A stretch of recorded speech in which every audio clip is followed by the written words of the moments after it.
Definition of tense. Tense is the grammatical feature of a verb that denotes the time of an action or event in relation to the present, past or future. काल की परिभाषा। काल एक क्रिया की व्याकरणिक विशेषता है जो वर्तमान, भूत या भविष्य के संबंध में किसी क्रिया या घटना के समय को दर्शाता है। जब हम टेंस की बात करते हैं तो टेंस दो क्लासिफिकेशन में प्रेजेंट किया जाता है, टाइम और वर्क। टाइम में हमें यह पढ़ना होता है यस्टरडे, टुडे और tomorrow. Yesterday means past tense के बारे में, यानी अतीत के बारे में, बीते हुए काल, और टुडे यानी कि प्रेजेंट टेंस में बात किया जाता है, यानी कि जो निरंतर हो या चल रहा हो। Tomorrow means future tense, discussion होता है भविष्य के बारे में, यानी भविष्य काल। फिर आ जाता है work.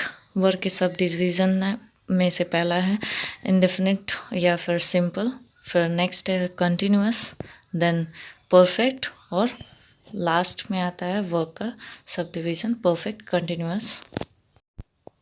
Time. Time is universal concept with 3 divisions, present, past and future. समय एक सार्वभौमिक अवधारणा है जो कि वर्तमान, भूत और भविष्य में विभाजित होती है। There are 3 type of tense according to time. A. Past tense भूतकाल, B. Present tense वर्तमान काल, C. Future tense भविष्यकाल। Number 2. Work. The aspects simple, continuous and perfect. Work यह दर्शाता है कि कार्य कैसा है, अनिश्चित है, निरंतर है या कार्य पूरा हो चुका है। There are 4 type of tenses according to work. A. Indefinite अनिश्चितता बोधक, B. Continuous निरंतरता बोधक, C. Perfect पूर्णता बोधक, Perfect continuous पूर्ण निरंतरता बोधक। So here is the list of tense. So, present tense, past tense and future tense. Present tense have the 4 subcategories: present indefinite tense, present continuous tense, present perfect tense and present perfect continuous tense. Past tense. Past indefinite tense, past continuous tense, past perfect tense, past perfect continuous tense. The next one is the future tense. Future indefinite tense, future continuous tense, future perfect tense and future perfect continuous tense. So here is the total number of tenses at the 3, and there the subdivision is total number is count as 12. Let's take example. Present tense. The first one is the simple present, I play football. Present continuous tense, I am playing football.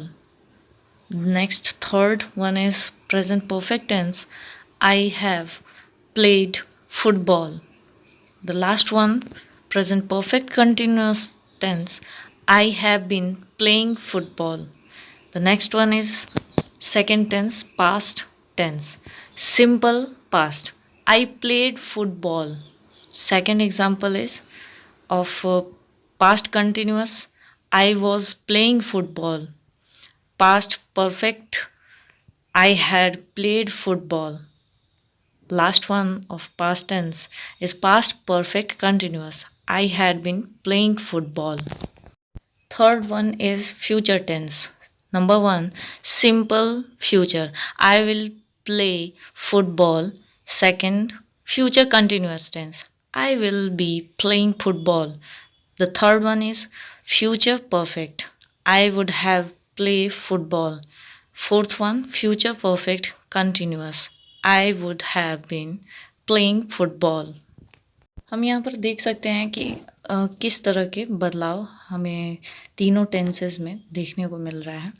जब present tense में बात करते हैं तो simple present tense या present indefinite tense में verb में कोई चेंजेस नहीं रहता है, ये सिंपल प्रेजेंट में ही प्रेजेंट किया जाता है। प्रेजेंट कंटिन्यूअस में वही आपके हेल्पिंग वर्ब या ऑक्सिलरी वर्ब आ जाते हैं, जिसमें एम, इज़, आर ये सारे रहेंगे, और साथ ही साथ मेन वर्ब जो है उसके साथ आईएनजी रहेगा।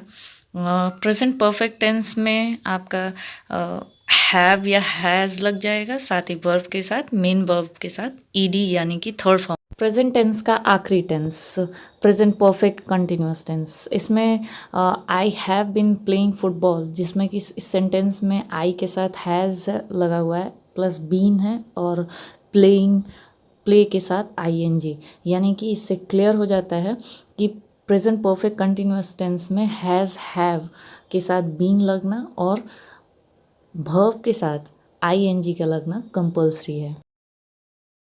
फॉर्म सेकंड है पास्ट टेंस। पास्ट टेंस का सबसे नंबर 1 होता है इंडेफिनिट टेंस भी कहा जाता है, जिसके साथ जो मेन वर्ब है उस मेन वर्ब के साथ आपका सेकंड फॉर्म, वर्ब का सेकंड फॉर्म लगेगा। जैसे यहाँ पर एग्जांपल जो प्ले था वो प्लेड हो जाता है। एंड कंटिन्यूअस टेंस को जब देखते हैं तो यहाँ पर भी सेम तरीके से ऑक्सिलरी वर्ब जो है वो ऑक्सिलरी वर्ब या हेल्पिंग वर्ब जो है वो पास्ट टेंस में लगेगा, साथ ही साथ वर्ब के साथ, मेन वर्ब के साथ आईएनजी लगेगा। देन पास्ट परफेक्ट टेंस में हैज़, हैव जैसे प्रेजेंट में लगा था प्रेजेंट परफेक्ट में, उसी तरह से यहाँ पर हैड हो जाएगा और वर्ब का थर्ड फॉर्म लगेगा। पास्ट परफेक्ट कंटिन्यूअस जब देखते हैं तो इसमें हैज़, हैव बीन वहाँ पर लगता था प्रेजेंट परफेक्ट कंटिन्यूअस टेंस में, यहाँ पर लगेगा हैज़, हैव का हैड हो जाएगा। पास्ट में हैज़, हैव का पास्ट फॉर्म क्या होता है, हैड, हैड लग जाएगा और बीन वैसे ही लगेगा, और साथ ही साथ क्योंकि ये कंटिन्यूअस है इस वजह से प्ले के साथ आईएनजी यानी कि वर्ब के साथ आईएनजी एडेड रहेगा। नेक्स्ट आ जाते हैं फ्यूचर टेंस। फ्यूचर टेंस का जो सिंपल फ्यूचर होता है यानी कि फ्यूचर इंडेफिनिट टेंस, उसके साथ तो विल का, इसमें सभी टेंसेज में ही विल का इस्तेमाल होगा, विल, शैल और वुड करके। यहाँ पर क्या है, वुड जो है वो पास्ट टेंस में इस्तेमाल होगा, पास्ट विल, कुड, वुड। तो यहाँ पे I will play football first example है। सो यहाँ पे आई के साथ विल लग गया है, आई के साथ, आई और वी के साथ शैल भी लग सकता है। यहाँ पर आई विल लगा है, विल मीन्स फ्यूचर टेंस, और प्ले के साथ कोई एक्स्ट्रा कुछ भी नहीं लगेगा, ये सिंपल फॉर्म में ही रहेगा। फ्यूचर कंटिन्यूअस टेंस देखते हैं। फ्यूचर कंटिन्यूअस टेंस में यहाँ पर आई के बाद विल और फिर कंटिन्यूअस टेंस में बी लगाना इज़ कंपल्सरी, मतलब आपको बी लगाना ही होगा। और वर्ब, मेन वर्ब के साथ आईएनजी, क्योंकि यहाँ पे आप लगातार देख रहे हैं कि प्रेजेंट और पास्ट और फ्यूचर का जो कंटिन्यूअस टेंस होता है उसमें मेन वर्ब के साथ आईएनजी मस्ट है और उसे लगाना ही पड़ेगा। थर्ड आ जाता है future perfect tense. Future perfect tense में यहाँ पे एग्जांपल है I would have played football, just as like जो 2 टेंस थे उनमें वर्ब का थर्ड फॉर्म था, इसमें भी थर्ड फॉर्म ही रहेगा, और हैज़, हैव का हैड हुआ था और यहाँ पर वुड लग जाएगा, विल का पास्ट हो जाता है वुड। फ्यूचर टेंस का लास्ट टाइप है future perfect continuous tense. Future perfect continuous tense में आपको विल का वुड कर देना होगा, विल क्योंकि यहाँ पर फ्यूचर में ही लगना चाहिए, तो विल का पास्ट फॉर्म होता है, क्योंकि परफेक्ट टेंस हो, परफेक्ट टेंस हो या फिर perfect continuous tense, these are the 2 type of examples who have been the time is continuing to the past or may be continued into the future. So yeah, we have to put the past form as well. So the auxiliary verb must be in the past form. हम लोगों को यहाँ पर past form में auxiliary verb या helping verb को डालना होगा। I would have been, perfect continuous tense been तीनों ही टेंस में लगेंगे, हैव बीन, एंड वर्ब के साथ आईएनजी मस्ट है। सो हम लोग यहाँ पर फिर से रिवाइज कर लेते हैं। इन सारे ही टेंसेस में सबसे पहला तो सिंपल टेंस तीनों के ही जो है वो सिंपल फॉर्म में रहेगा, लेकिन पास्ट का सेकंड फॉर्म हो जाएगा वर्ब, और यहाँ पर फ्यूचर टेंस में विल केवल लगेगा। प्रेजेंट कंटिन्यूअस कंटिन्यूअस में आ जाते हैं। कंटिन्यूअस में वर्ब मेन वर्ब के साथ आईएनजी मस्ट है। प्रेजेंट में इज एम आर लगेगा, पास्ट में वॉज वेयर लगेगा और फ्यूचर में विल और शैल लगेगा। अब आ जाते हैं परफेक्ट टेंस में, यानी प्रेजेंट परफेक्ट, पास्ट परफेक्ट और फ्यूचर परफेक्ट। इन तीनों में एक कॉमन रहेगा, वो है वर्ब का थर्ड फॉर्म। और प्रेजेंट का जो हेल्पिंग वर्ब है उसमें हैव लगेगा, हैज़ या हैव लगेगा। पास्ट में हैज़ हैव का पास्ट फॉर्म हो जाता है हैड, सो पास्ट परफेक्ट में हैड लगेगा।